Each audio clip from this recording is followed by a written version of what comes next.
তিনি কি হতে পারেন? শ্রীরামকৃষ্ণ লীলাতে আমরা দেখেছি এমন কিছু কিছু মানুষ তার সঙ্গে ছিলেন। বলরাম ঘোষ, সন্ন্যাস মশাই, যারা সন্ন্যাসীর থেকে কোনো অংশে ছোট ছিলেন না। গুপ্ত সন্ন্যাসী তারা, গুপ্ত যোগী তারা। এমন অনেক মানুষ সংসারে রয়েছেন যারা দেখতে বোঝা যায় না, কিন্তু তারা গুপ্ত যোগী।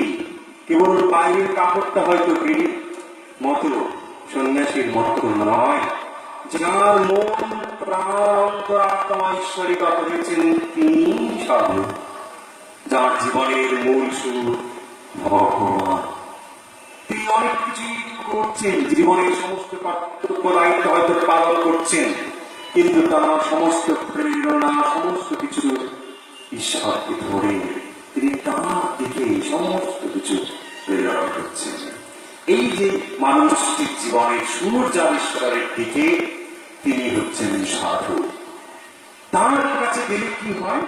সাধু সঙ্গে কেন দরকার? সাধু হচ্ছেন এমন এক জীবন্ত উদাহরণ, যার কাছে গেলে তার জীবন্ত প্রদীপের কাছে আমি আমার প্রদীপটুকু জ্বালিয়ে দিতে পারি।